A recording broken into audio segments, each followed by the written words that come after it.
between to enjoy. As Helen Keller said, alone we can do so little, together we can do so much. Amen. Amen. Pledge allegiance to the flag of the United States of America and to the republic for which it stands, one nation, under God, indivisible, with liberty and justice for all. All right. Got some fun presentations tonight, I bet. Hopefully not 15 innings worth of presentations. I'm going to hand it over to Joe Gaccio to take over the presentation mode, and he'll introduce the fine assembly from the Leprechauns and go from there.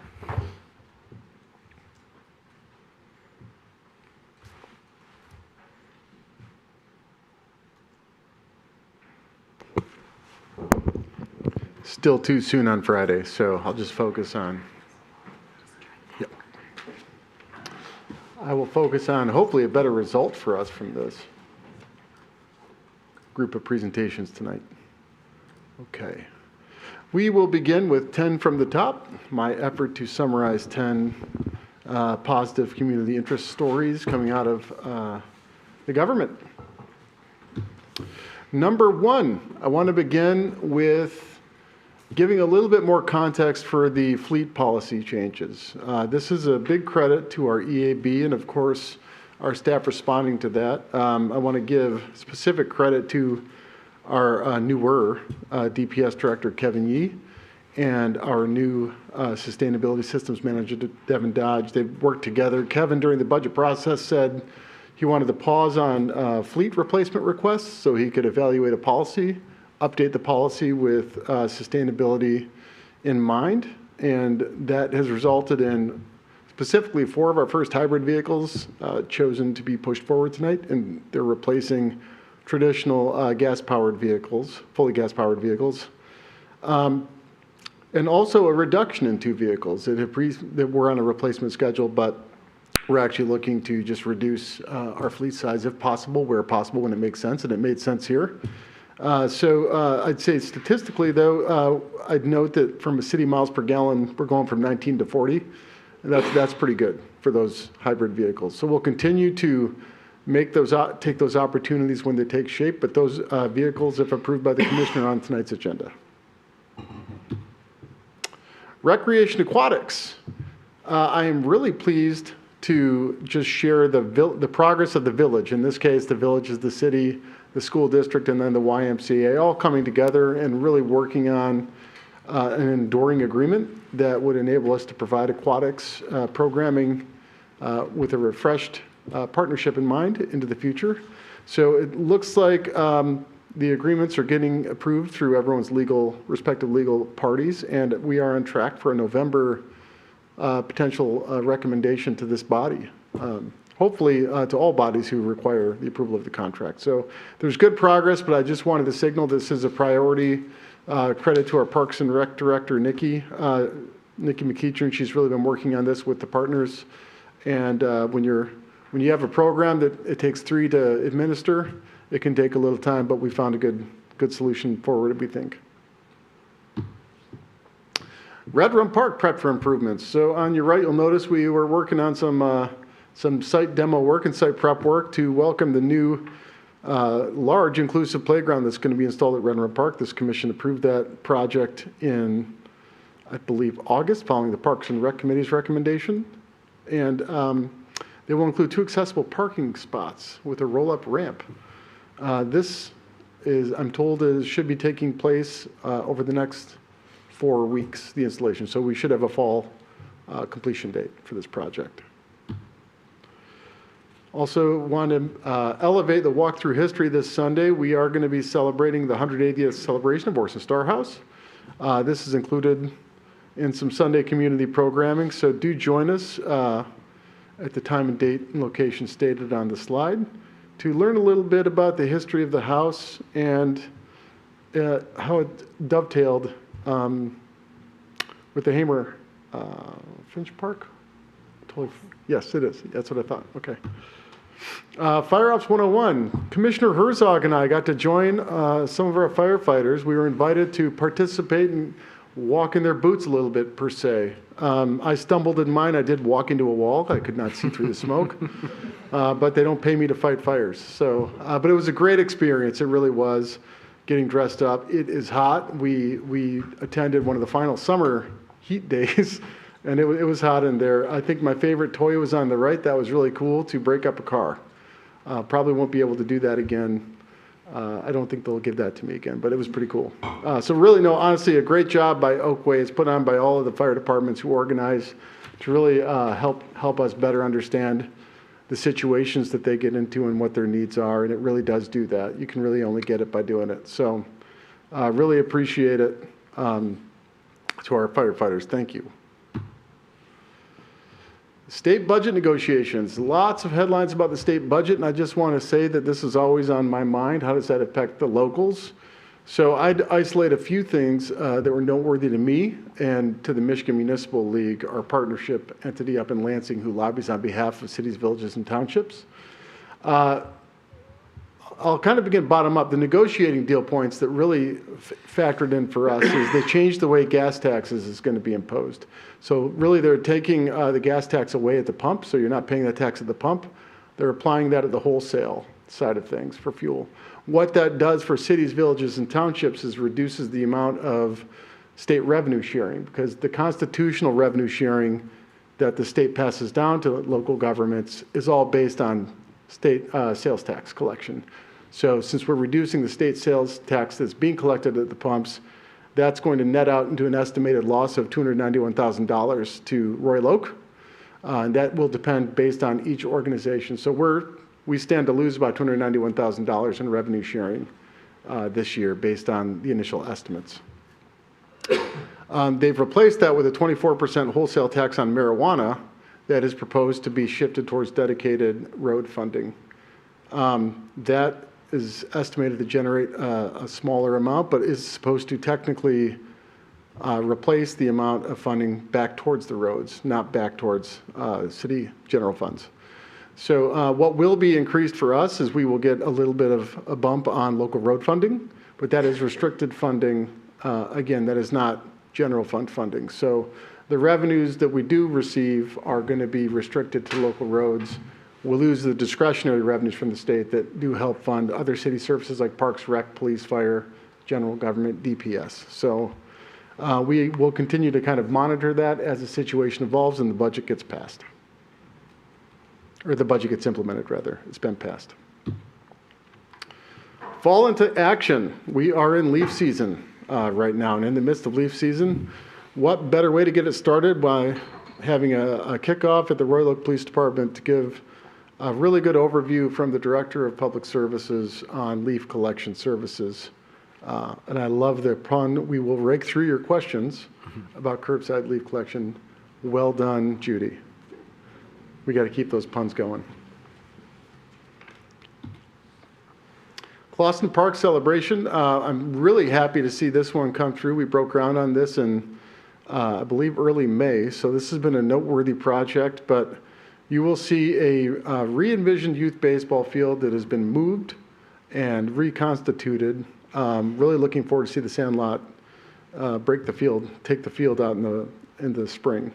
Also, you'll see new swing shade structures and seating, and that seating was designed to help parents who might be watching after a toddler view that game action on the field in case they have another youth playing at the same time. I can sympathize with that situation. Also, improvements to accessibility and connectivity, which continues to be a theme in our parks, is a priority. I'd also remind that this park was funded through $750,000 made available through federal CDBG funding, and I'll continue to remind the public and the commission that those federal funding dollars are up to question right now by Congress and the executive office in DC. Spooktacular. I'll see you out there Sunday this Sunday afternoon for some trick-or-treating in Centennial Commons. I'm really looking forward to experiencing this event for the first time myself as a city manager, as my kids are, I am sure. And I would love to welcome up our Royal Oak Leprechauns to give the year-end report as part of our next presentation. But before I do that, I should ask Commission, are there any questions? No. Okay. Let me cue up this walk-up video, Danny, and then you can go up and introduce yourself.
Hello, everyone. My name is Danny Weiss. I'm a Director of Marketing with the Royal Leprechauns.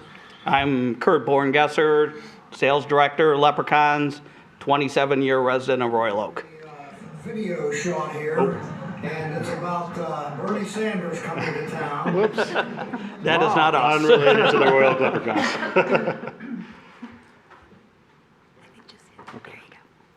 There we go. So we put together a community impact report here. We just wanted to highlight some of the things we're really proud of, some of the things that we accomplished as an organization this season. Our season ended August 9th.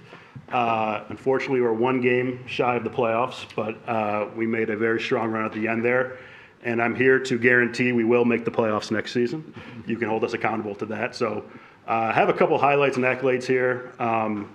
We are proud to say that we had 30,000 fans attend our games. 2 players drafted the MLB.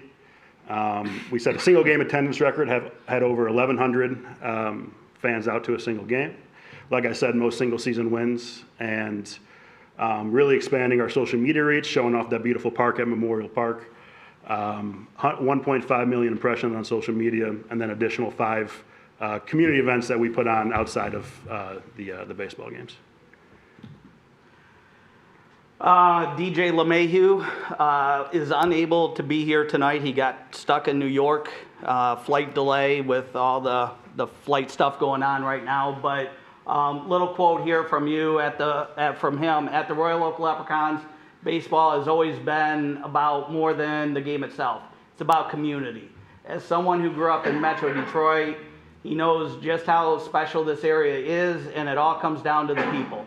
Royal Oak is at the heart of our team, and your support fuels everything that we do. Whether it's investing in infrastructure or creating unforgettable moments at the ballpark, we are committed to giving back to the city we proudly call home.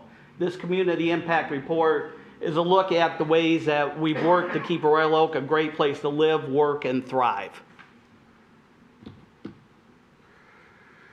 So we like to say, how do we create a little bit of leprechaun magic? And that's what we're going for with our kind of game day experience. So don't take our word for it. We pulled some quotes directly from social media, from some online reviews, some different things, just to give you an idea of kind of the response we're receiving from people in the community.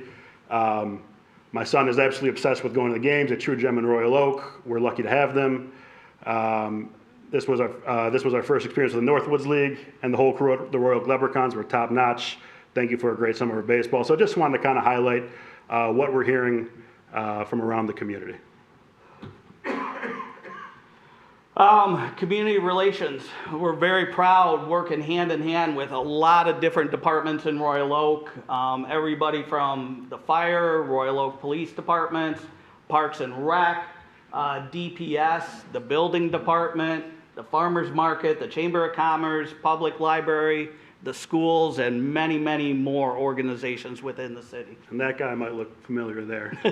He needs a haircut. Threw out a great first pitch. Mr. Mayor, can I just ask a quick question?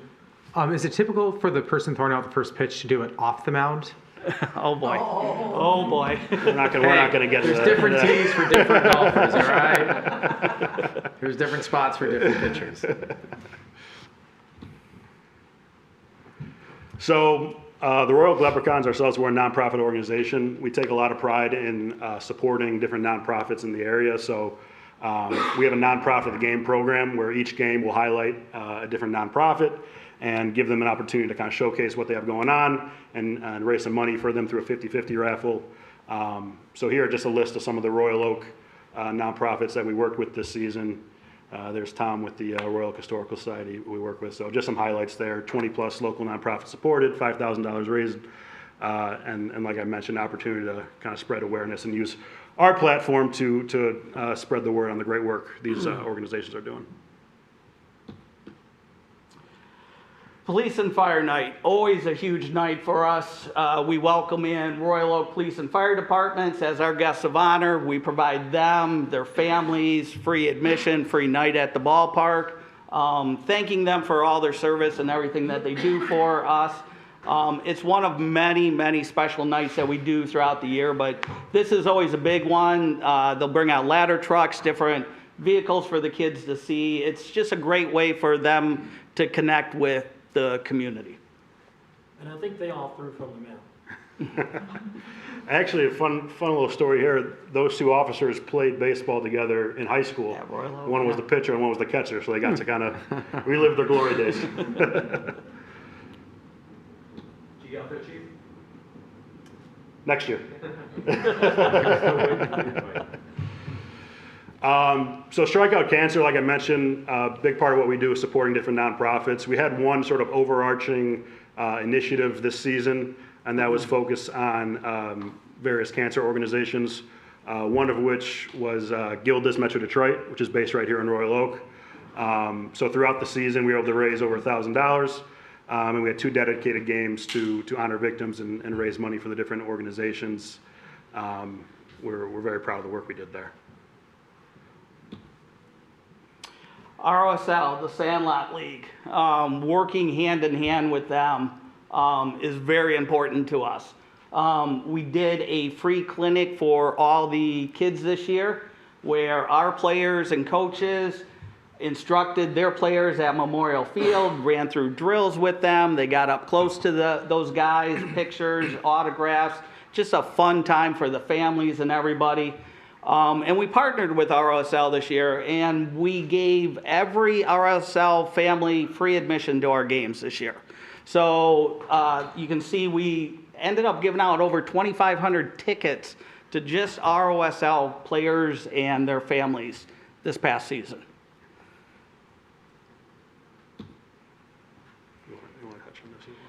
Again, partnering with ROSL, they have done a Sandlot Summer Classic at Memorial, Royal Oak High School, various ballparks within the city. 19 seasons now, we help run that with them. That brings 65 to 75 teams every year, drawing from all over the state of Michigan and even Canada. The economic impact to this area, they're staying in hotels, eating at our restaurants. They're frequenting all of our businesses and everything. It's a huge thing for the city of Royal Oak over 3 days, and we're proud to help them out with that. So this is just a quick overview here highlighting we really value giving back to the community and donating. Anytime we're approached by a nonprofit, charity, different organizations, we help any way we can, whether it's through even Patty making an appearance, our mascot, donating tickets, donating merchandise. We do whatever we can to help. So just wanted to highlight some of the work we're doing there. And then Danny mentioned in the beginning, other community events. We do our Halloween stroll there, trick-or-treating throughout the whole park. We ran Lucky Loop 5K for the first time this year. So baseball team figured out how to do a 5K. That was interesting and fun. I mentioned the Royal Oak Sandlot League Clinic. We do Fan Fest, partner appreciations. We help out with the Beer and Wine Fest that's at the park, and many, many more events. So just a couple more snapshots here of us in the community. Salvation Army, we love to participate in fun runs, youth clinics, that's us at the YMCA there. So just a couple more snapshots there of us in the community. Host families, huge part of what we do. We have a lot of local players, but we do have out-of-state players. So Royal Oak families open up their homes and host these players. They maybe coming from California or Texas. They stay with families here in our community. And then the lifelong bond that happens after that. I've been a host family for a couple years now, and we had a kid from California, one from South Carolina. They still come to visit. We stay in touch with them. They had never heard of Royal Oak before. They saw that it was near Detroit, thought, oh boy, I'm not sure where I'm going. Got to this community, fell in love with it, and we've made lifelong bonds. So this is an important program that we have that connects these out-of-state players with our community. And we're always looking for more, if anyone is interested. Our internship program. So in order to make everything we do possible, we bring on a lot of interns. This season we brought on 26 college interns. We pride ourselves not only on developing talent on the field, but off the field. So here are some of the different areas that our interns work in. Broadcast media, sales, marketing, operations, graphic design, event planning. Honestly, they make it all possible. Some of our interns have gone on to work in professional sports with the Detroit Lions, with the Tigers, with USA Hockey. So like I said, we get excited when our players get drafted to the pros, but we get excited when our interns get their opportunity in the pros as well. So that's kind of our internship program there. All right, Bill Freehand night. This was awesome. So there were always the whispers, the stories of this famous home run that Bill Freehand hit at Memorial Park many, many years ago. Everybody had a different version, but a similar story. So with the help of Judy, we started digging into it. And we found some press clippings. We got with the Historical Society, actually got in contact with the Freehand family, his wife. Judy and the city was amazing partnering with us on this event, coming up with that little memorial where the ball landed. We were able to get his whole family, including his great-grandchildren, to come out to the game that night. And we had so many new fans that came out just because they were Bill Freehand fans, and they fell in love. They all had a Memorial Park story, which was really, really neat. This visual display is at the park. We're kind of hoping to find a permanent place there at the park, but we raised funds that night for Hospice of Michigan at the family's request. It was a really, really nice night. Paws from the Tigers showed up, which was exciting, and it was just a great, fun, nice community night at the park. School days. So these are two really cool games that we do at the beginning of the year. They're exclusive for schools. So at the end of the year, kind of a fun field trip. Work with a lot of Royal Oak schools, bring them out. We also partner with Blue Cross Blue Shield with their Michigan Kids Camp program, which focuses on kids' health initiatives. So in order for the kids to get their fitness in, we invited about 500 kids to run across the field in the middle of the game. We were able to pull that off. So that itself alone was an accomplishment, but the kids have a blast, and that's something we're going to continue to do and build on. So we've kind of created a little ecosystem there for local businesses to network and connect with the community. Within Royal Oak, we have 22 businesses and more than 100 local businesses on board with us. We hosted a Royal Oak Chamber of Commerce networking night at the ballpark that drew about 100 local businesses where they could get together, exchange business cards in a kind of a different, relaxed atmosphere. It was a really nice night. And then, we had 15 plus community group outings between church organizations and other nonprofit organizations within Royal Oak that would come out to the park as a group. Local sourcing. So as far as our food and beverage concessions, we really pride ourselves on sourcing from local companies and vendors. Couple Royal Oak businesses there, but many in the area. And we're hoping to continue to add some more Royal Oak businesses on there. But it's all about keeping it local. To date, about $500,000 invested into the park, added new scoreboard a couple years back, updated the press box and seating. This past year, upgraded the sound system and concessions. We put in the field turf a couple years back. This year, we added a really nice patio area and a merchandise store. So, improving the park overall for everybody to enjoy for future generations. And we have many projects in the pipeline. Here are a couple of things in the near future that we're hoping to kind of keep building on and keep adding to the park to make it safer and just keep adding to the overall fan experience and everyone who visits the park.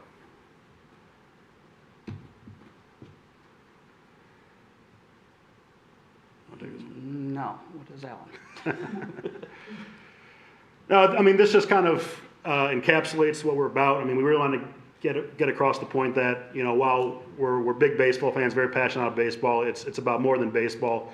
So as a nonprofit organization, the Leprechauns are committed to contributing to the Royal Oak community through park improvements, youth programming, and creating a true community gathering place.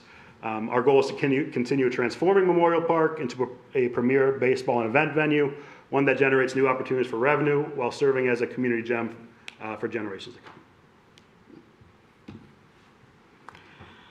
And then opportunities to collaborate, continue the improvements over at Memorial Park. Safety is really our #1 concern over there. Enhancing the visitor experience. Collaborate with the city to maximize the park revenue, getting that place rented out as much as possible. And then working towards, continue working on our agreement and bettering it for the community and the park as a whole. So that's what we got for you. We appreciate your time, and go Leprechauns. All right, good job. Any questions? No? Okay. Questions? No questions? Commissioner Cheatham. I appreciate the presentation. I was actually just wondering if we could get a copy of it. Would you share that with us? Yeah. Okay. Yeah, Okay, great. Thank Judy's you. got a copy. Okay, thank you. Yeah. Thank you. Anybody else? Yeah, I'll just say, you've come a long way since the first time Mark pitched us this crazy idea, excuse the pun there. And, it's still a learning evolution. And for me personally, while I see things, I hear things, I kind of know things, putting it all together and really showing how, this one organization has its tentacles in so many different areas, bringing value, not just economic value, but true value from an entertainment point of view, reaching out to community organizations, raising money for nonprofits. It's really pretty remarkable what you've been able to accomplish in a short period of time. And it's a good baseball product too. I don't get out there as much as I should, but when we do get a chance, it's very nice. We enjoy it very much. So Thank I know you. it takes a lot of grit and hard work from you here, the 25 interns, and everybody else. So good job. Thank you. We appreciate that. Okay.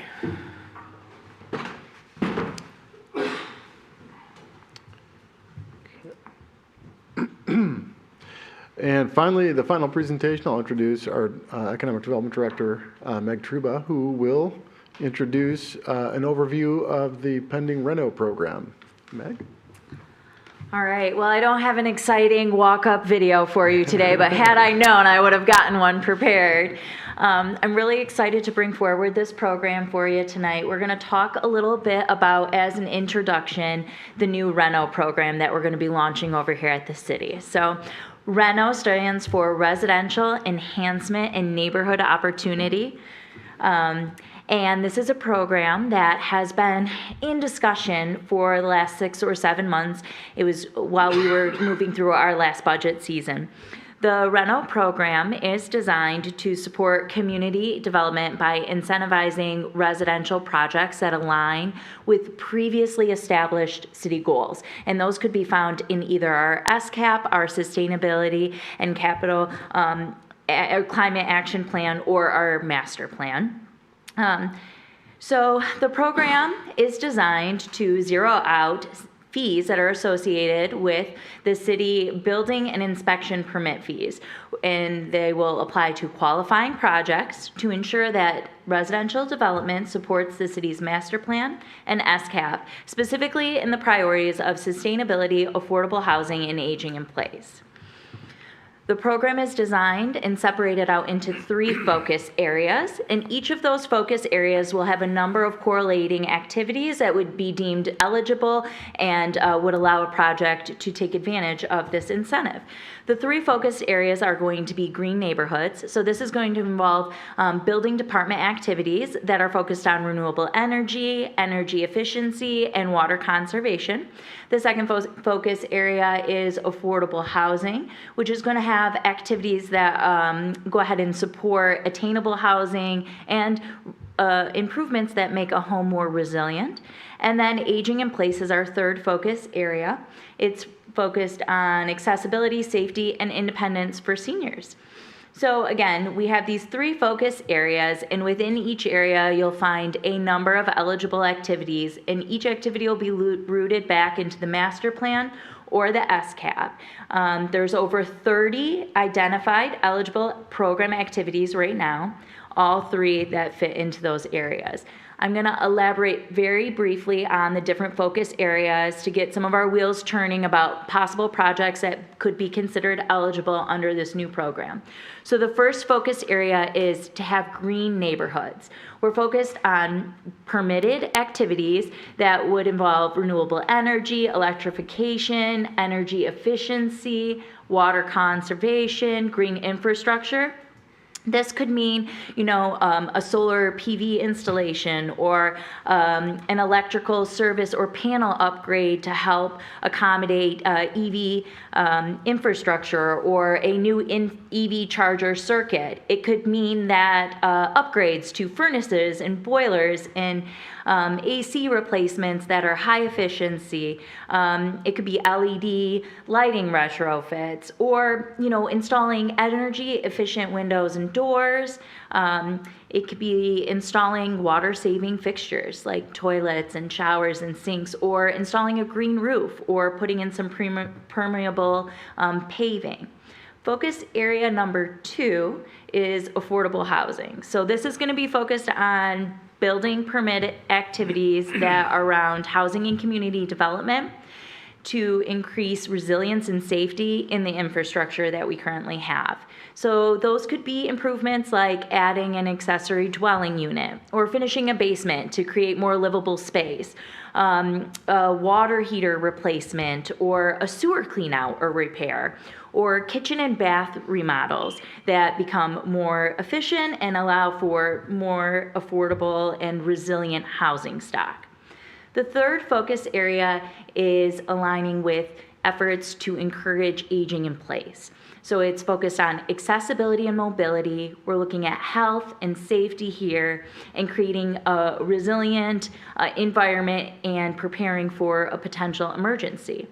So under focus area 3, some building department activities that could qualify would be a ramp installation or widening a doorway for wheelchair access, or installing a stair lift or an elevator, a kitchen modification, lowering the counters so that they're easily accessible, or a tub to shower conversion, or moving a laundry room to the first floor, All of these types of activities would be something that you would need a permit from the building department to accomplish, and they've been determined eligible activities. Under this program, we see a lot of potential community benefits. It's really about taking some of these great policy documents that we have, our master plan and our SCAP, and putting them to work so we can actually see tangible impact on our residential neighborhoods. So we're hoping that the program will help drive sustainability and clean energy adoption to support safe and inclusive and resilient neighborhoods, to expand and diversify the housing stock, and to help residents age in place with dignity and independence. There's more specifics to come on the program. Its potential launch date is going to be October 28th, pending the commission approval, and then a fee schedule amendment there. But this information will be available online. I have a few preemptive Q&As here. So who can apply? It would be any residential homeowner who's thinking about making any of those improvements or applying for a permit similar to the activities that were just described, or a multifamily mixed-use project lead could also apply for the program. Again, the program covers zeroing out the city permit fees that would be associated with that project. It's often a fee for the permit, and there's a fee associated with an inspection. And this rental program, if you're qualified, would zero out those fees. So you would not be paying the permitting and inspection fees on there. However, it does not cover contractor labor or material, any kind of state fees, or any third-party reviews that needed to happen.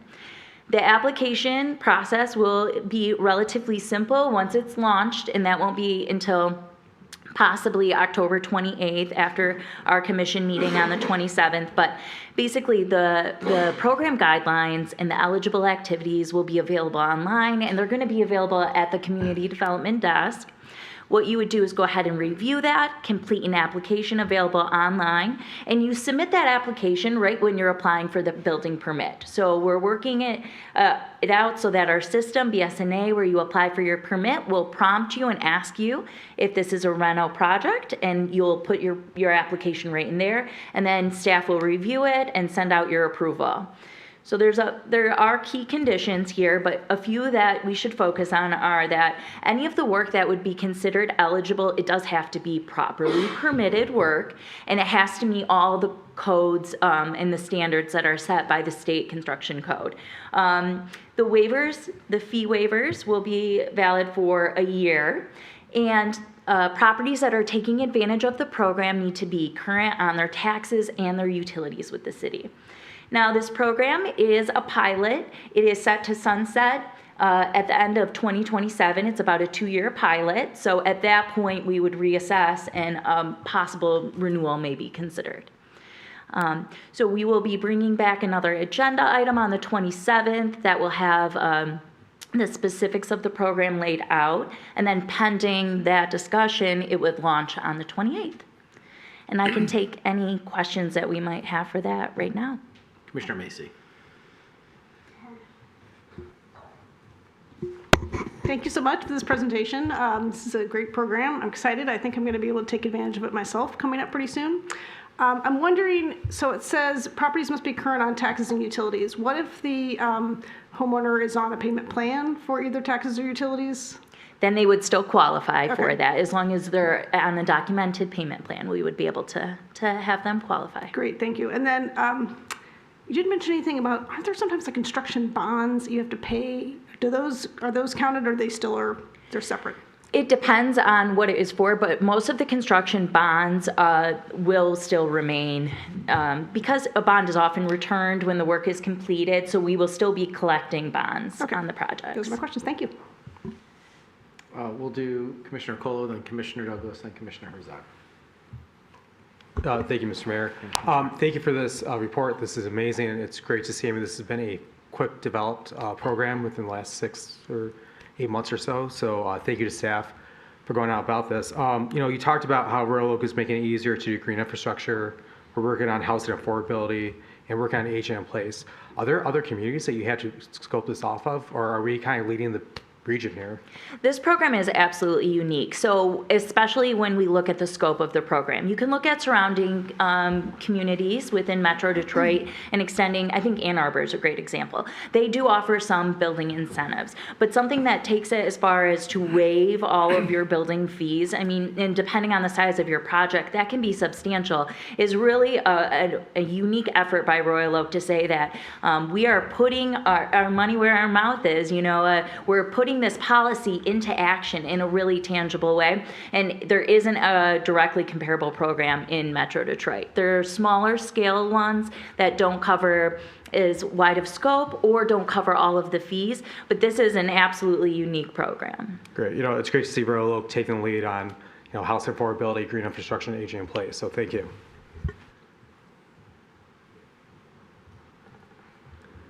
Yes, just briefly, so am I correct in my understanding that this is not we do not waive the fees up front, but we refund them at the end? Is that what I understood early on in the process? There was some discussion about that, and for different processes of administration, the fee has morphed, or the program has morphed into where once you apply and we've determined that your program is eligible, we waive the fees entirely.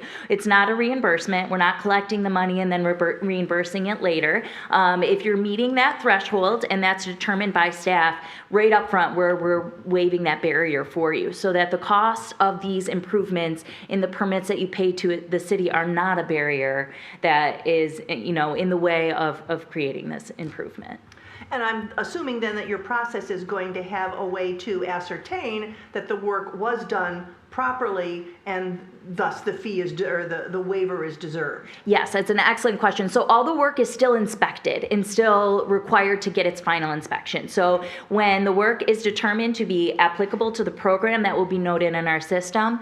When our final inspection is conducted, it will, the inspectors will be looking to make sure that the project meets the standards of what we had agreed in the reno application and of course abides by code. And with that final inspection, that will be a way to ensure that the work is actually completed and we were all on the same page about that. Thank you. Thank you for this presentation. You talked about this being a very unique program. And this might be a question for maybe next time, but how are you going to be communicating this program to the public? It's an excellent question. I think that the response to that, and we'll dive deeper into that on the 27th when we bring it back, we'll talk a lot about the community engagement, but it's really multifaceted. One, it's about providing counter service within the building, staff being aware of the program, being able to help educate individuals who might not be aware that this could qualify.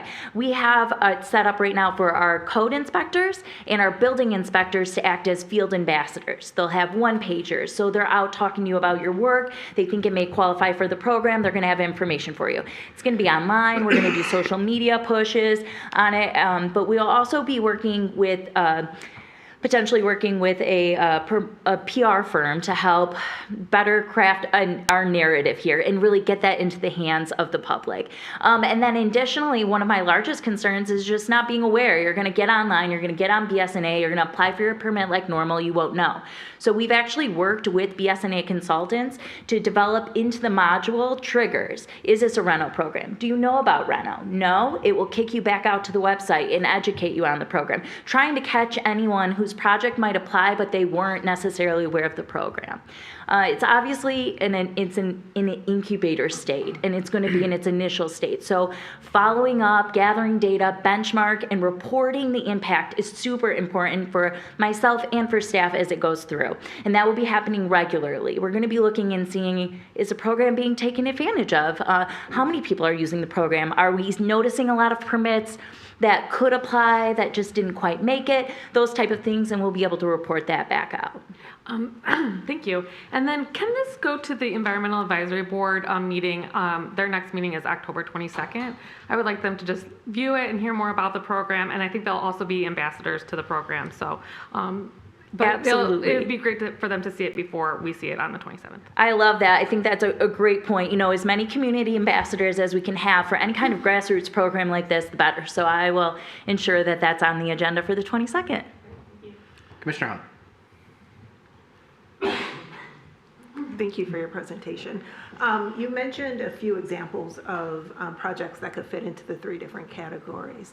And I know this is still in the infancy stage, but will there can't be an exhaustive list because there are, so many different projects. Is it incumbent on the homeowner or the contractor to prove that they fall under one of these categories, or is it subjective based on the knowledge of the staff member that's reviewing it? How is that going to be determined? It's a really good question. I think it's an essential part of how this program is administered. So right now we have 30 identified activities, which are very common permits that we see. But as you said, there's going to be tons of projects that will be unique in nature that might not necessarily fit into that cookie cutter process. So we have internal stops that also include our sustainability manager here, Devin Dodge, to help us review those. Basically, if there's any type of question about whether a project does or does not apply, first of all, the residents always encouraged to give us a call and talk to us. There's space on the application to be able to tell your story and why this improvement relates back, and then it's going to go through layers of internal review where we'll be looking to see, does it actually fit within one of these categories?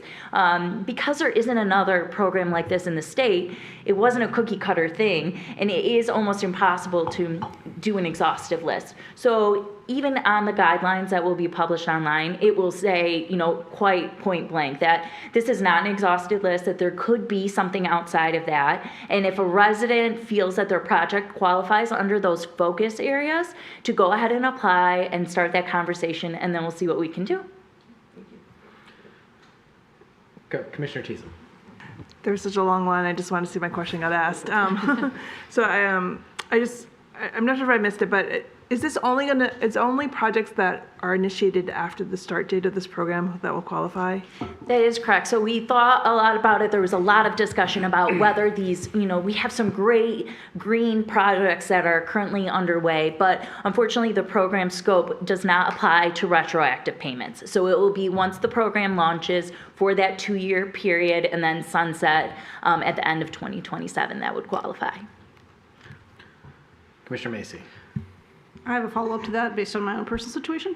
What if the project starts, but there's still fees and inspections ongoing, and after the 28th, can you apply on the 28th and then have the ongoing ones waived? Absolutely. Okay. Yep. So for work that's a great question. I'm sure other people will be in that situation. So work that continues to need, further permitting, further inspections, and if you have applied, then you would qualify for those moving forward. I'll just say great presentation, great understanding to be able to answer the questions. I did have one, maybe not suggestion, but it goes off Commissioner Herzog's point of marketing. I imagine we have a whole database of contractors out there, emails and everything like that, that we could proactively inform them, as well as, because I think it's important when people get their projects quoted, it could be the difference between taking that project or not. And if the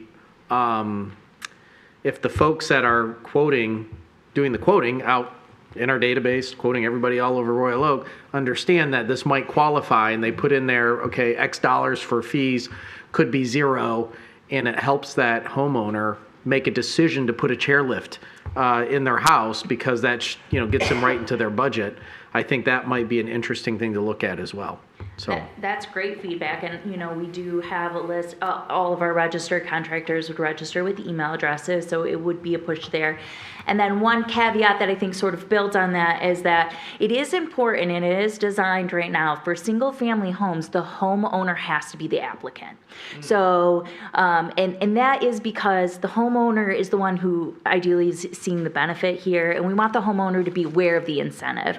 Oftentimes, to kind of what you're saying, the permitting fee is just looped into the rest of your package, and then your contractor could take advantage of it, and you might not even know about it. So there is going to be a component where contractors are going to have to communicate with the homeowners too, because they are going to need the homeowner to be the applicant. So getting this education of the program into the hands of the contractors, I think could be a very valuable step. Because say, hey, I have to charge you X, but Yep. you basically can have these fees waived, and I'm being transparent that you have to do the application and your project becomes less expensive. Yes, Good. I think that's great feedback. Thank you. Yep. Because what we're trying to do is incentivize people, not just give them a rebate for something they're already doing. Yeah. Okay. Anybody else? Well, I think this is really cool. It's good to lead again. Royal Oak doing what it needs to do to not just make goals, but do things big and small to live up to those goals and achieve them. So I'm glad to have you focused on this, Meg, and we're excited to see what comes the 28th, and we're excited to see all the results, with a 6-month, 12-month check-in thereof, and, look forward to getting the word out. Absolutely. Thank you so much. All right, thank you. All right, that brings us to item 5, approval of the agenda tonight.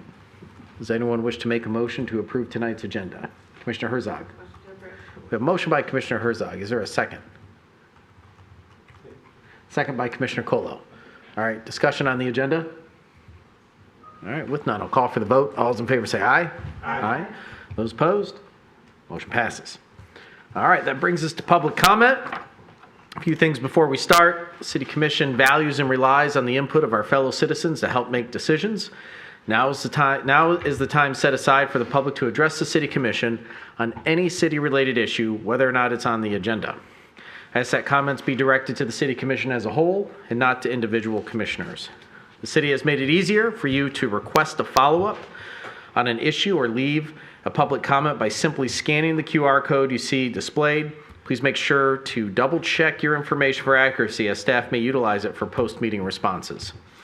If you wish to speak tonight at public comment, please wait until recognized by me, the mayor, then come up to the podium. For the record, we'll ask you to state your name and address. Please be mindful, the City Commission wishes to hear from anyone who wants to speak tonight, so comments are limited to 3 minutes per speaker, not per topic. And there's a timer at the podium to help you keep track of your time. Please note the City Commission typically doesn't respond directly to questions during public comment, but we do write them down, and when the topic is discussed, we will ask those questions on your behalf. If your question has nothing to do with anything that we're going to talk about tonight, that's okay. Just make sure you take advantage of the QR code, or if you're uncomfortable with that, you can leave your contact information with the amazing Judy Davids, and we will get back to you with an answer to your question. Unless, of course, it's a rhetorical question, then perhaps we don't, or you don't want the answer. And staff are taking notes. I can always look over here, and between playing Candy Crush and Solitaire, Joe occasionally is taking notes during public comment. That's a joke, by the way, everybody. That is a joke. He takes copious notes here, and we often talk about it in our one-on-one meetings, some of the issues that come up during public comment. So with that, who's first? Mark, come on up. Thank you, Mayor. This is my final public comment. I just think about 6 years ago, we sat in that building, wherever that was, that dark, hideous commission building, and I pitched to you the idea of the summer college baseball and what a great thing would be in Royal Oak. So, and here we are now, and look what changes we've had. I said this is my final public comment to you. I've turned everything over to DJ LeMahieu. He's going to be handling everything from here on out. I'll be available for him if he needs any help, but he'll be handling everything regarding the park over there. My initial proposal to you was to bring summer college baseball to the area, but in reality, it wasn't summer college baseball. And what we created was fun, family, outdoor entertainment. You come to a game, you see kids playing in bounce houses, you see kids on the side fields. You see adults socializing, you see parents and you see grandparents, moms and dads with their kids explaining them to the game. You see grandparents coming and they watch their grandchildren as they're part of the Team of the Game program. So it's real special. It's turned into a fun and lively atmosphere, and it's very affordable.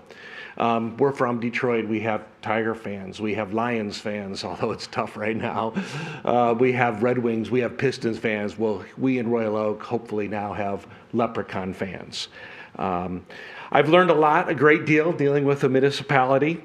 I appreciate all of your patience and your understanding and support of my vision for the Leprechauns at Memorial Park. I'll still be around. In some capacity, I'll work with DJ as he transitions to this new role. I'll continue to root for the city of Royal Oak, and hopefully the Leprechauns will continue to have a positive impact on the city. So thank you all for tolerating me for 5-6 years or so. And I'll watch you make your throw. Thank Okay. you, Mr. Sackett. Thank you. And thank you Have a for good all your evening. contributions. I'll have to enforce the clapping thing again, guys. All right, who's next? Yes, in the back, sir.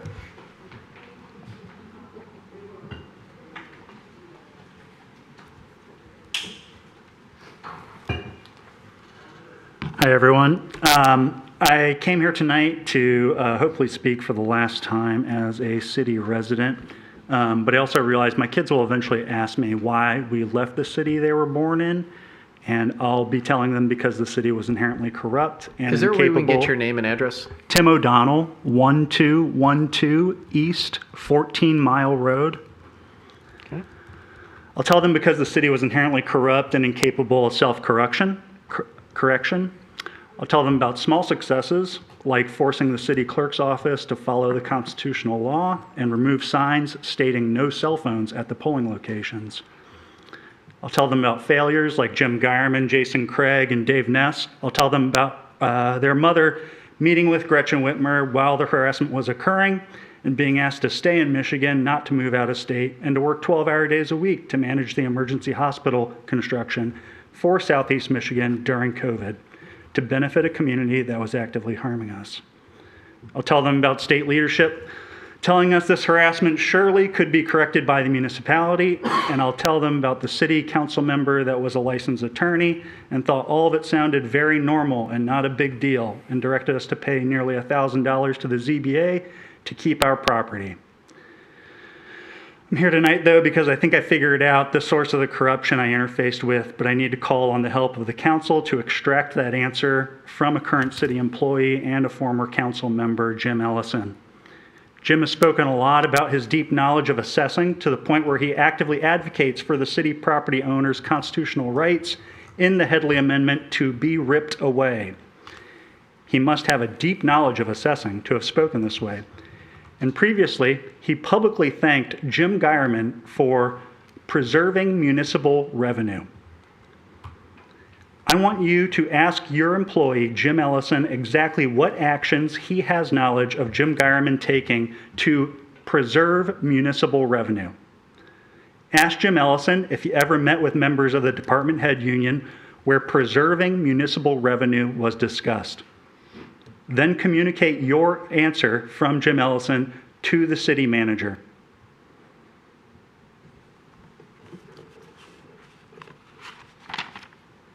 Okay, thank you, Mr. O'Donnell. All right, who's next? Ms. Wagman.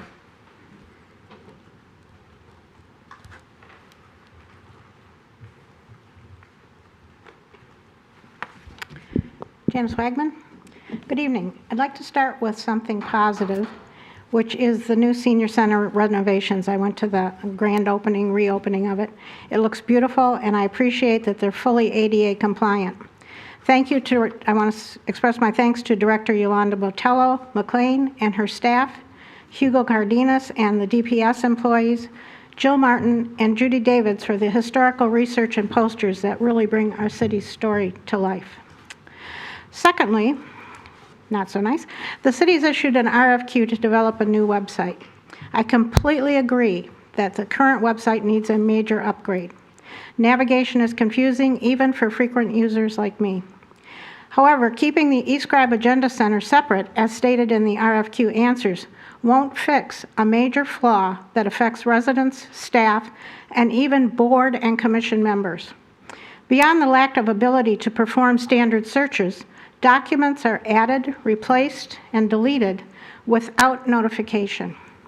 For instance, recently I attended a planning meeting where I and at least one commissioner were totally unaware that the presentation document had been added that afternoon. How could he, as a member of that board, have been prepared for the meeting? Your proposed budget packets also changed without notice, eliminating important information like the recommendation to increase our safety millage. If we're going to spend tax dollars on a new website, it should actually solve these problems, not carry them forward into a new design. Regarding the Reno program, I've heard about this for several months, and I'm glad to see it's coming forward. I think it's a great use for our construction code funds that I think are approaching $16 million that auditors have also been warning us about that we had better be using. So I think it's a great idea and it's a great program. On the claims report tonight, I noticed a $150,000 deposit to IRA Rinks North for the rinks at Royal Oak. I assume this is for Mr. Witz's Winter Festival.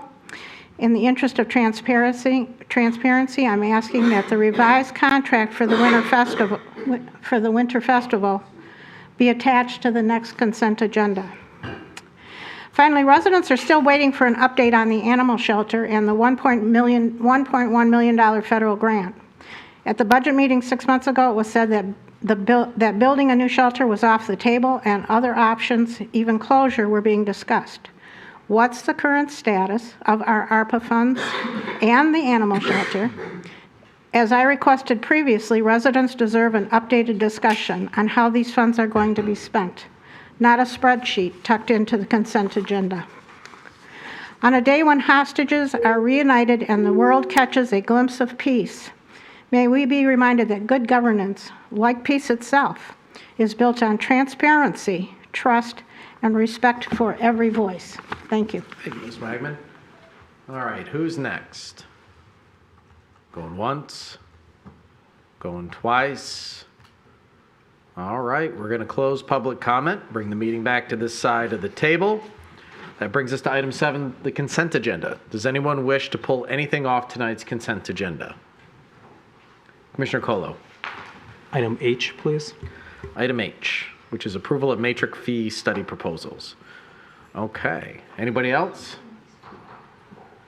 Does anyone wish to make a motion on the approval of the consent agenda with the exception of item H? Commissioner Cheatham? We have motion by Commissioner Cheatham. Is there a second? Second by Commissioner Douglas. All right, discussion? Commissioner Herzog. So on the consent agenda is the approval of the appointments committee and the appointments committee recommendations. So the appointments committee had the pleasure of reviewing applications for boards and commissions in our city. And as a city, we are very fortunate to have residents with impressive professional backgrounds and expertise that are willing to volunteer their time to participate in the decision-making process and move our community forward. We are really in this together, and that is why Royal Oak is a vibrant, inclusive, safe, and strong community because of our volunteers. We also are recommending the approval of 5 students, which is huge. Just this time last year, we had passed the ordinance to allow them to vote and have an actual voice on these committees. And so I'm really excited for their contribution, and the future is bright with these young leaders. Very good. Thank you to the appointments committee for making it happen. Okay, anybody else? All right, we have the consent agenda presented in front of us with a motion to approve less item H. I'll call for the vote. All those in favor say aye. Aye. Aye. Those opposed, motion passes. Item H, Commissioner Colo. Thank you, Mr. Mayor. This is a matrix fee study. We've undertaken several of them throughout the last year, 2 years or so.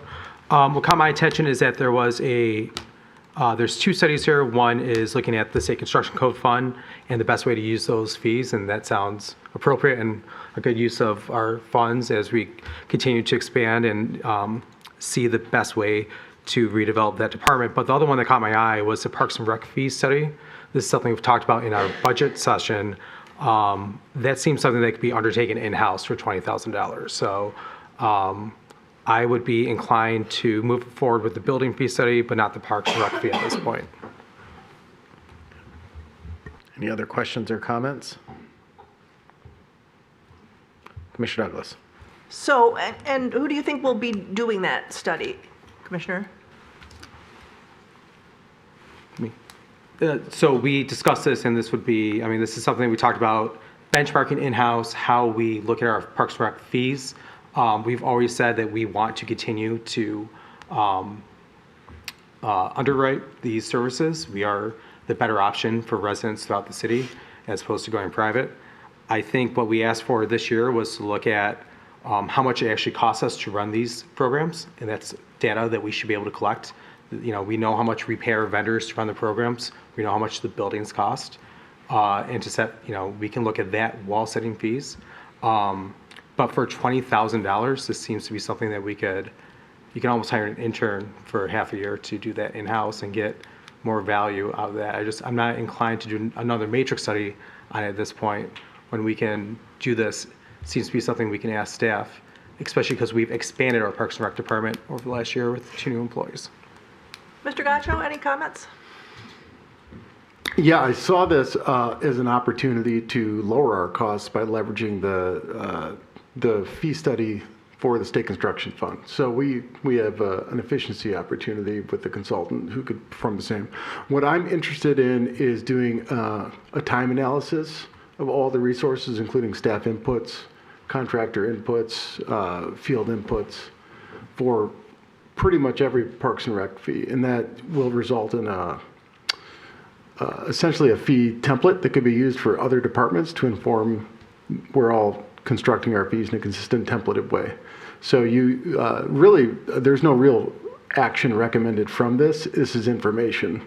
And the goal for me is to have basically an analysis that gives us an idea of all the specific resources that go into putting on all programs within the Parks and Rec department, as well as benchmarking that against similar departments situated in the state or region. And then that really just gives us more information to give the commission. And how large is the Parks and Rec staff?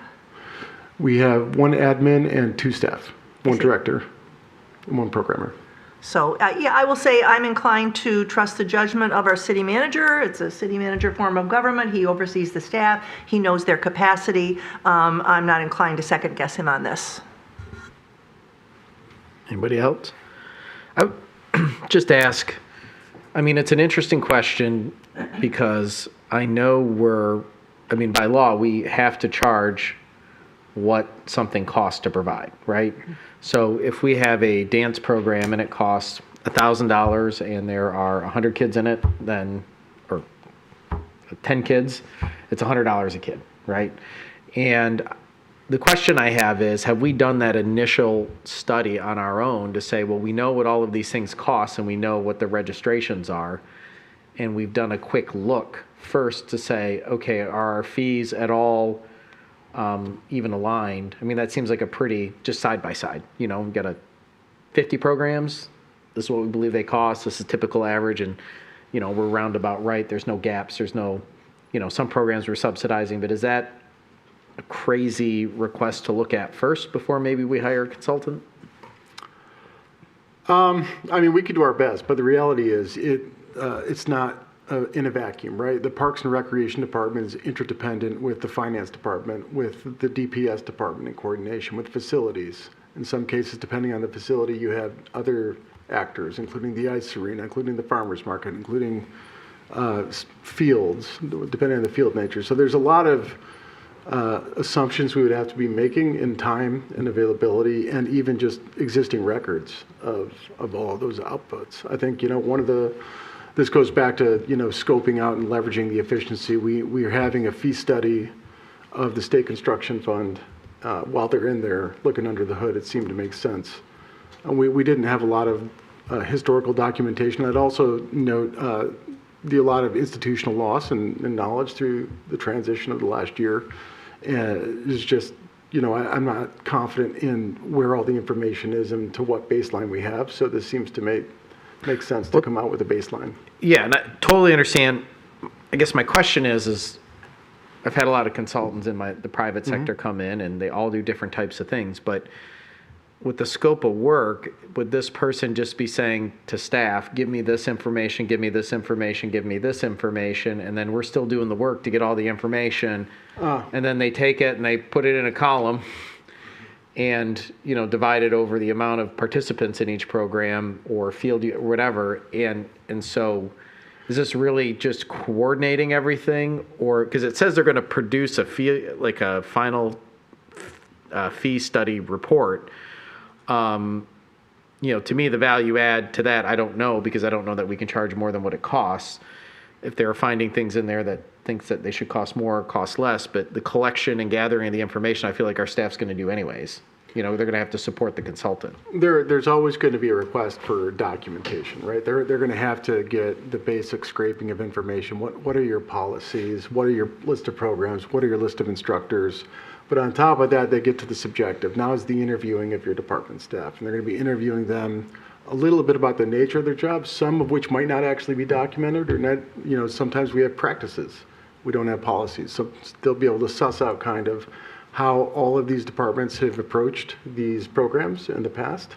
And through that interview, you can begin to get kind of a timing study of the labor side. So you actually start to take that input and you start developing the fee template, which is what I'm interested in. So you basically, what I want out of this is a template that is designed for Parks and Rec, but that I can replicate for any other department, because every single department has to update their fee schedule as a master fee schedule as part of the budget process for every single fee or every single program the city provides. We should be doing that. And we should have a common approach to calculating all those fees. Commissioner Herzog? I was also surprised to see this part on the agenda, and I just want to second what Mayor Fournier has said about that. One of the things, I don't remember this aligning with our budget discussion when we were talking about these fees and when we were trying to figure out how we were going to have like non-residents, so I'm kind of confused that we didn't do this basic assessment first, or maybe it's been done and we just haven't seen it yet before we go on to the next step of having a consultant. I don't know if I'm making sense, but. I'm open to certainly a tabling. If you'd like more information, I can bring back more information for context to the State Construction Fund. Again, these are not actionable. This is an informational report to give to you to make decisions. And the idea of the timing right now is that they're exhaustive. They take about 4 to 5 months of deep dive, especially if you're building a templated document that has, it's essentially just a responsive Excel sheet. So that does take time, and the interviews take time. The gathering materials to calculate all that takes time. So my goal is to make sure that whatever work product we have can serve you during the budget process as a point of reference for decision making. Commissioner Hunt? Just a question on something you just stated, and I'm not suggesting that these two departments are in any way alike, but is the assessment that's being done with the building department, is it the same format and that would happen with the Parks and Rec? Well, they're different services. The State Construction Fund is going to be focused more on statute law, so there's a lot of activities that are regulated by the state. Parks and Recreation is more discretionary, so it's going to be similar but still different just by the nature of what they're doing. In Parks and Recreation, I mean, it's true you can't overcharge the fee of what something costs, but Parks and Recreation, the assumption of public Parks and Recreation is that it should be affordable and accessible. And so it would probably, if we ever tried to recoup 100% of the fee for the cost of a program, it would probably exclude a lot of people, and it would defeat the mission of the public Parks and Recreation program. So I think, that's just a common nomenclature within the recreation industry. I think we can accept that. We just want to, what is helpful about the fee study is you can understand exactly what you're choosing to subsidize and what you're choosing not, with the assumption that there always it'll be necessary to have a subsidy for a public Parks and Rec program. Commissioner Colo? So, I think at the end of the day, we need to realize, what do we want to accomplish, right? Are we unhappy with the results we have now? And I'd be hard pressed to vote to raise any of our Parks and Recreation offerings based on what we offer today versus a nominal raise for inflation or year-over-year adjustment based on if the programming changes. And I don't know if this study is going to tell us anything that gives us new information on how we should, raise the rate. The study does, let's see, page 2 here, does say something about use tiered recovery approaches, profit versus nonprofit. And I just don't see us ever getting to the spot of being a for-profit organization of Parks and Rec. That's just not a place that we should be. So I think a baseline before we would even consider doing the study would be to ask Parks and Rec and Finance to work together just to give us a rundown on how much does it cost to run Parks and Rec every year. I think that would be the way to approach this on what, we can then see what the gaps are and then see if a $20,000 study would be appropriate because there's enough seepage every year that we need to get that money back. I think it's a service we provide to the residents, and I'm not sure what this study is going to tell us and what actions we're going to take based on that at this point. So I think with a little bit more baseline information, like the mayor suggested, maybe we can get to a point where the study is useful, but and I do appreciate using it for other departments. I know we're working on a park project right now that's about $150,000 over. $20,000 would go a long way in that. So I'm not sure that I want to take out this fund right now. Yeah, I just say I appreciate the leveraging of it with the other contract. I'm having a hard time comprehending also the size of the conversation we should be having, and maybe we just pause for a little bit and kick back to the Parks and Rec committee. Get a little bit more information about what are we doing today. So before you even assert a fee, it's like, what are we doing today? And what are the participation levels in there? What markets are they serving? Like, what needs are being served? Because not all of them are like, oh, let's go with the top 10 popular and cut everything else. No, there's things that, there's reasons, there should be a mission behind every thing that we're doing, right, that we're offering. And then would it make sense once you kind of settle in on that, you'd have a basic idea of what it is to cost, to deliver those top ones. And then what the fees are or should be, rough cut. And then from there, once you've settled in on what your offerings are going to be, then you would kind of go back and look at the fees, right? Because we could be, I guess I never felt that we ever settled what programs are we moving forward with, which ones where do we have gaps, where are we adding new programs that we should have, and which ones are not scoped the right way.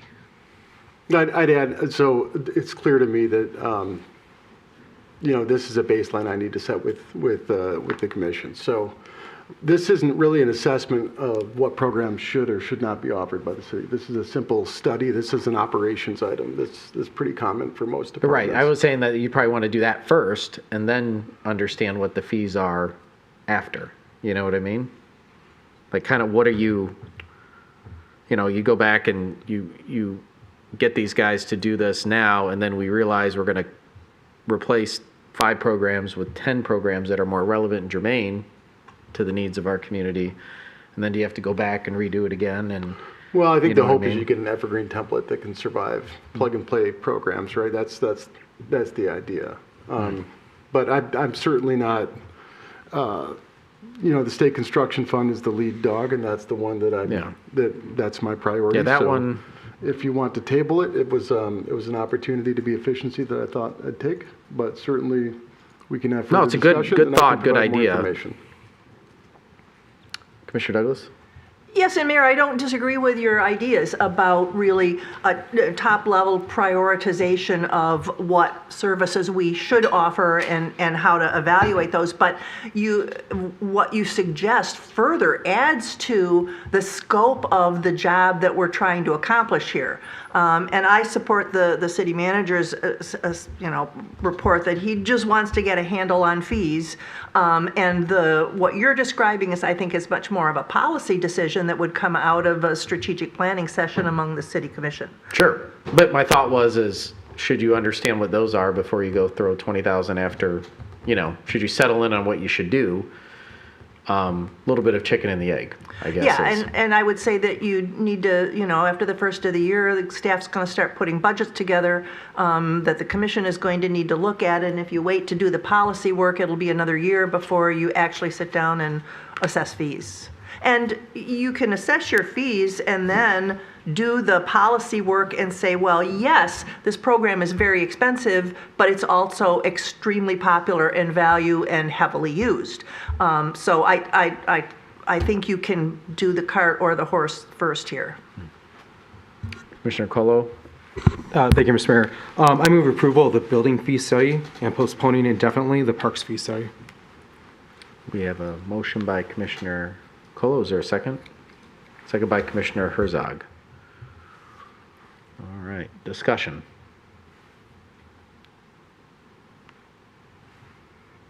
So this would be moving forward with the building, and then for the parks one, just indefinitely postponing it to allow the city manager to go back, circle back, maybe get some of these questions answered, repitch it a different way if that's what he chooses to do, or just not come back if there's a better strategy, to replace this. Any discussion on it? All right, I'll call for the vote. All those in favor say aye. Aye. Those opposed? No. Okay, motion passes. Okay. I do think, though, it's a give or take, because you're leveraging this one to save some money. At the same time, we're spending money. How do you? So don't want to knock you at all. It's just, I think, a call on the board here. Okay. That brings us to item 8, which is a resolution in support of the City of Royal Oak's Safe Route to School Infrastructure Program. Who should we hand this over to? Commissioner Cheatham. All right, if we're going to make me talk about Safe Routes to School again. Thank you, Mayor. I'm pleased to present this resolution to the rest of the commission for your consideration this evening. Safe Routes to School is a funding program that seeks to reduce barriers that keep kids from walking, biking, or rolling to school, rolling being via scooter or wheelchair or whatnot. Walking, biking, and rolling to school increases kids' physical activity and also academic performance, and as well as building community connections across the community. This is an initiative that the city has been working on since about the beginning of the year, and it's in collaboration with the public and several of the private schools in the city. That's something that I'm really excited about. I think it's a really unique opportunity that we have here with this initiative. The community has already been engaged with this project. Parents and school students have completed surveys. Teachers did tallies of how kids got to school. Volunteers are now doing audits to find problems like sidewalk issues, crossing issues, traffic concerns. And as I mentioned in my invocation today, as I mentioned, this is a funding program, and this funding can yield $300,000 in infrastructure funding per school and $15,000 in programmatic funding per school. So this could bring some good funding into our community. And it's also in line with some of our plans. It's in line with our Aging in Place plan, which is actually where the idea kind of took fruit, believe it or not, in improving walkability in our city. And it's also in line with our Sustainability and Climate Action Plan, as well as our Master Plan. The resolution before you this evening is just presents an opportunity for you to show your support for this initiative as it moves forward. We're hoping to be able to submit. There's a lot of work to do, but we're hoping to be able to submit the grant proposal in February. And I also would be remiss if I didn't mention that Jill Martin has been working really closely with me on this. She is taking a well-deserved vacation this week, so she's not here this evening, but I really want to give her a shout out, as well as to the leaders of the schools in our community. I've been having a lot of really wonderful conversations. Our new superintendent of the public schools, Dr. Tefelsky, came aboard and came right in support of this. And we're also working with St. Mary's and Shrine Grade School are also on board, and St. Paul's Lutheran School. So I'm really excited to have these schools as part of this initiative, and excited to bring this to you this evening for your support. Amazing. Questions for Commissioner Cheatham? Yes, Commissioner Colo. Commissioner Cheatham, is there anything the public can do to help assist, collect data, or get some more results in that you need? Well, it's funny you should mention that. So we are conducting walking audits right now. We have 2 data collection days, 2 audit days on the Friday the 24th from 10 to 2 and Saturday the 25th of October from 1 to 5. We launch from the Salter Center, so you can either sign up, you can send me an email, you can let us know if you want to participate, or you can just come to the Salter Center. We're also working with the public schools to potentially have some sports teams out there in jerseys doing some of these audits. It's definitely something that kids can do. Younger kids probably need some parental support, but anybody is able to do this. We can provide you training, and it's something that you can do on an app on your phone. So it's pretty user-friendly. Commissioner Douglas, in fact, gave it a shot this weekend, so she could maybe speak to that as well.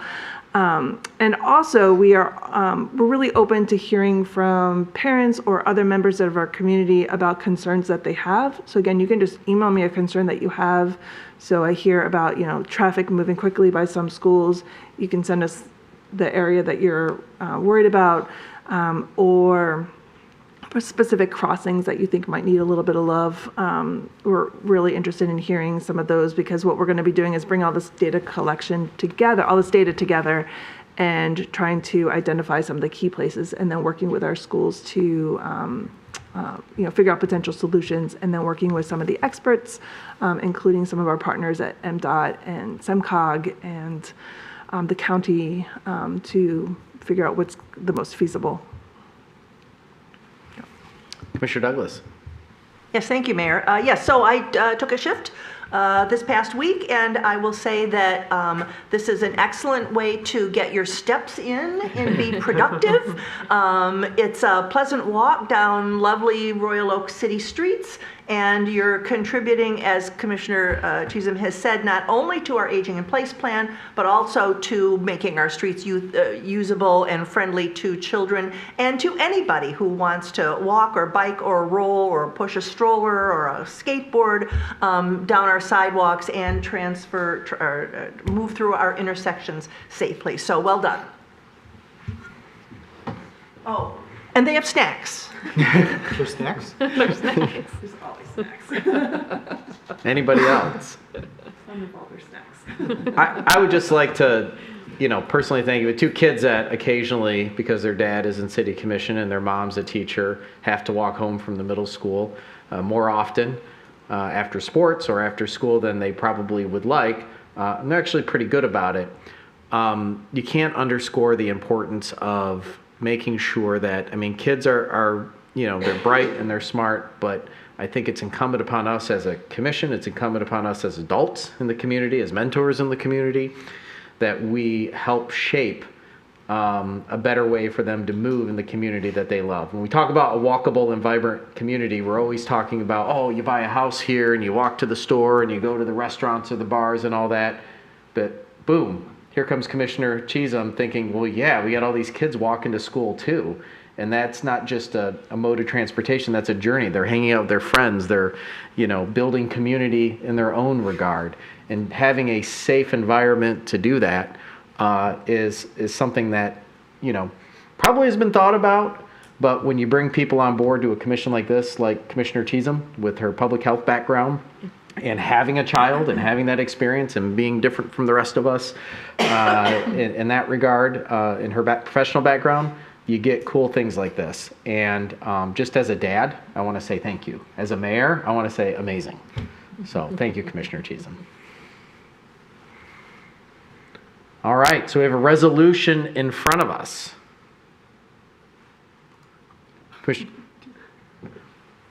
Commissioner Chisholm, would you like to move the resolution? Well, I was looking to see if anybody else wanted to, but Cole keeps staring at me, so I'll move approval. Okay, we have a motion by Commissioner Chisholm, a second by Commissioner Douglas. All right, any discussion? All right, with none, I'll call for the vote. All those in favor say aye. Aye. Those opposed? Motion passes. All right, let's get some people out there walking. You got free snacks, do some audits. It'll be a lot of fun. Okay, this brings us to item 9, which is the Michigan Liquor Control Commission request to approve plan of operation for Buzz Group LLC, doing business as the Great Dane on Main. Chief Moore. Good evening, Mayor and Commissioners.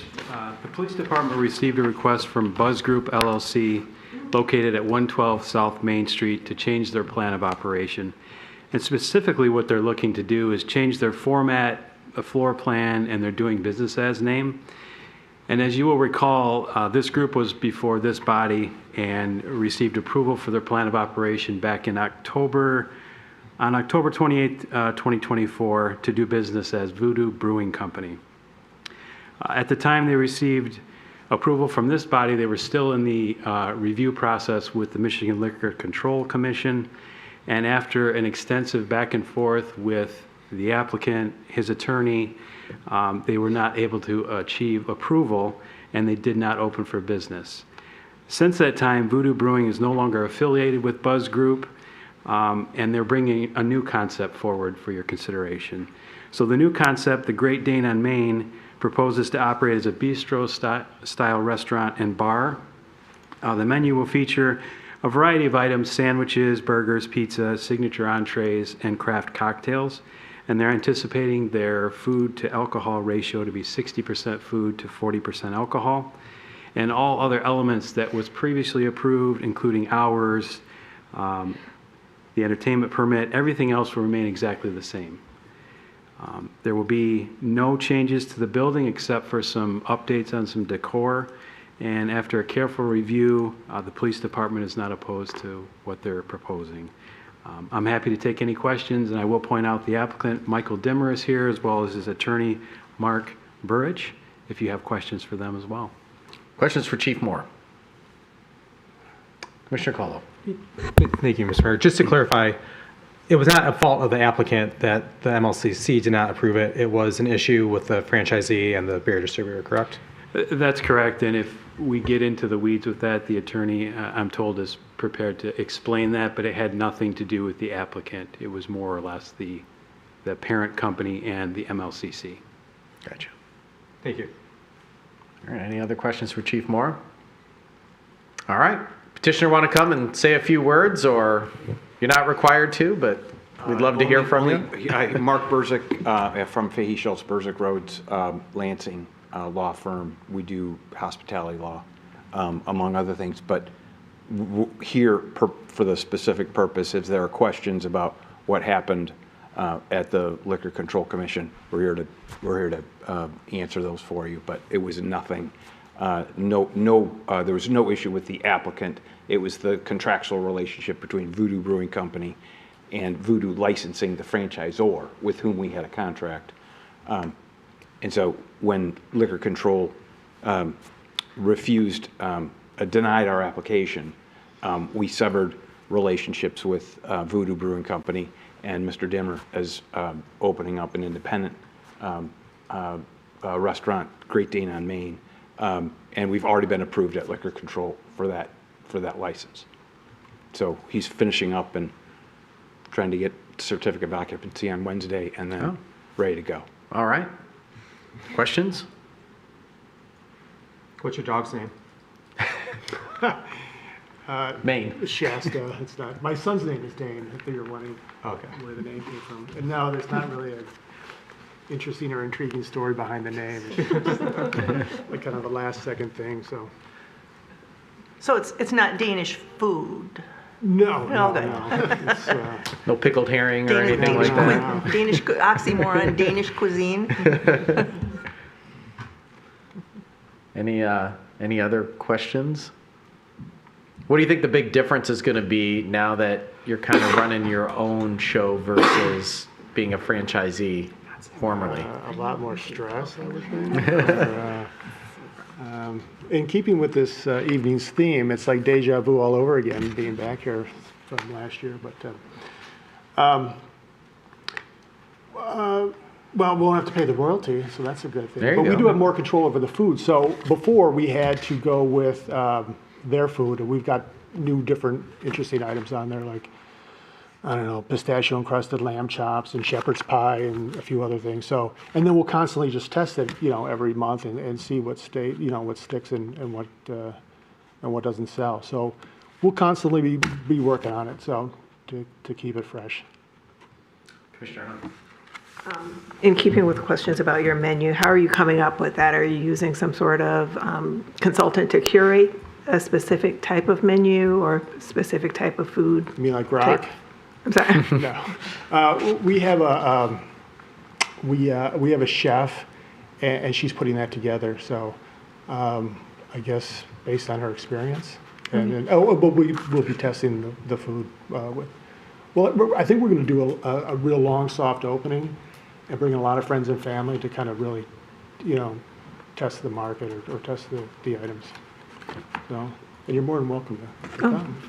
Well, you did mention, or the chief mentioned, craft cocktails. Is there going to be like specialty cocktails, or is it the run-of-the-mill bar type?